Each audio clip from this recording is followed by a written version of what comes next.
Good morning. Okay, today we are going to continue the previous lecture. Okay, the previous lecture was relating to performance of contract, and in that we have seen what is performance of contract and which contracts need not be performed. Okay, today we are going to see by whom contract must be performed. Who has to perform the contract? The parties, isn't it? You will say the parties. That is the promisor himself. Section 40 clearly states that the promisor himself has to perform the contract. When the contract, the terms and conditions, they are depending upon his own personal skill and volition, the promisor himself has to perform. No other person is allowed. If a singer is promising to sing in a concert, he has to perform. No other person is going to be allowed to perform that contract. Okay. Now what section 40 is telling, if there is something in the contract to show that it was the intention of the parties that the promise should be performed by the promisor. This means the contract which involve the exercise of personal skill, volition or diligence of the promisor, or which are founded on personal confidence between the parties, then it must be performed by the promisor himself. Example is like contract to paint a picture or to sing, or example for personal confidence between the parties is what? Example for contract to marry. Okay. Now here the promisor himself has to perform the contract. Promisor has to perform the contract. He is the first person. Second is what? The agent. When personal consideration is not the foundation of the contract, of the promise or of the contract, the main thing is not the promisor, means the promisor's personal skill is not there, somebody else can perform, then his agent is allowed to perform. Where personal consideration is not the foundation of a contract, the promisor or his representative may employ a competent person to perform it. Okay. So second is the agent, means the promisor has to perform. Second, the agent has to perform. Third is legal representative. A contract which involves the use of personal skill or is founded on personal consideration comes to an end at the death of the person. Because the singer promises to sing, the singer dies, the contract comes to an end.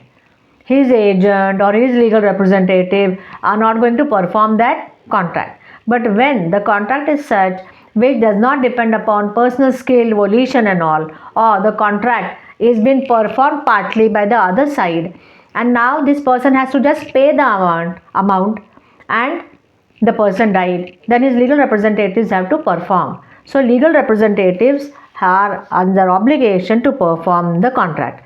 As regards any other contract, means the contract which does not depend upon personal skill or volition, the legal representatives of the deceased promisor are bound to perform it unless a contrary intention appears from the contract. But their liability under a contract is limited to the value of the property they inherit from the deceased. So, legal representatives are under certain conditions bound to perform the contract. Now the fourth one.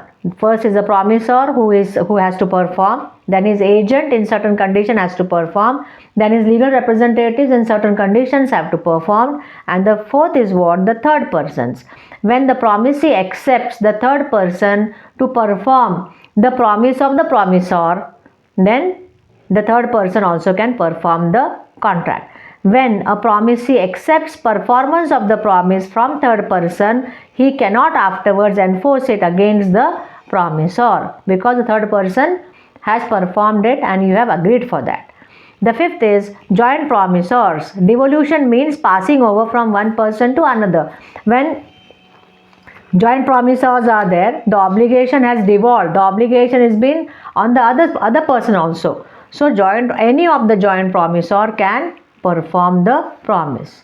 Okay. So joint promisors can also perform the contract. Now these are the persons who can perform the contract. Now okay, they are going to these people are going to perform the contract. But what is the time and what is the place? So time and place will be fixed, isn't it, in the contract?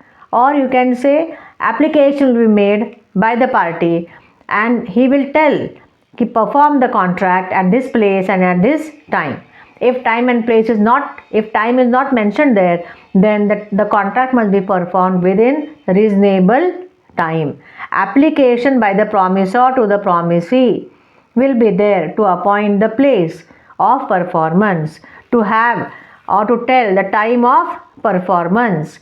Performance must be done in the manner as prescribed at prescribed time and at prescribed place also. Okay. Now when in a contract time becomes essential, then the contract must be performed before that time. Okay. Such contracts where time is very essential, that is called as time is essence of contract. It means breach of condition as to the time for performance will entitle the innocent party to consider the breach as a repudiation of contract. Repudiation means cancellation of contract. Now when time is essence of contract, it means time is very essential in contract, then the contract must be performed within that time only. If time is not the essence of contract, if time is not mentioned or time is not essence of contract, then it does not mean that the contract must be performed at any time. No, the contract must be performed within reasonable time only. Commercial or mercantile contracts which provide for performance within time. Mostly in commercial contracts, time is very essential. They specifically mention about the time. So time must be followed by both the parties. That their terms and conditions must be fulfilled within that time only. Failure on the part of the promisor to perform his obligation within a fixed time does not make the contract voidable, but the promisee is entitled to compensation for any loss occasioned to him by such failure if time is not the essence of contract. If time is essence of contract, the contract is cancelled. The person is liable to pay compensation. And if time is not an essence, then within reasonable time it must be performed. Now whether time is essence of contract or time is not an essence of contract, how you are going to come to know? You have to read the contract. You have to read the whole contract, the whole terms and conditions. Whenever it is mentioned that the contract must be performed within time, within a fixed time it is mentioned, it means time is an essence of contract. But if further they have mentioned that if time is not fulfilled, the condition as to time is not fulfilled, then the other person has to pay such and such amount, some penalty is prescribed. It means they both are agreeing for non-performance of a contract within time, but the only condition is be ready for payment of that amount if you don't fulfill that time. Intention to make time as the essence of contract, if expressed in writing, must be in a language which is unambiguous and unmistakable. If the contract includes clauses providing for extension of time in certain contingencies, or for payment of fine or penalty for every day or a week and all, such clauses are construed, means understood, as rendering ineffective the express provisions relating to the time being the essence of contract. So if extension of time is allowed, if penalty is there for non-performance within time, then it means you are making the contract without time as essential. First it was mentioned time is very essential, but now you are extending it, you are putting a penalty. It means you yourself are agreeing for not fulfilling the contract within time. Okay, so time is essence of contract or time is not an essence of contract. That is an important part in a contract. Okay, now in a contract, if they have not mentioned about time, then we have seen reasonable time the contract must be performed. But sometimes it may happen that though initial part time was not an essence, time was not mentioned, but afterwards by giving subsequent notice to the other party, they can make time as an essential part. But both the parties reciprocally have to agree for that. Okay, time may be made the essence of contract by a subsequent notice. Any subsequent notice making time as essence of the contract ought to fix a reasonable long time requiring the party to perform his part of contract. Okay, now these the things in the two lectures which we have seen deal with performance of contract. Means which contract must be performed. All the contract must be performed because you have promised the other person to perform. But there are some contracts which need not be performed. Then some persons are there clearly mentioned about who has to perform. These persons have to perform that contract. And while performing, time and place becomes very essential. Okay. Bye bye. See you in the next video.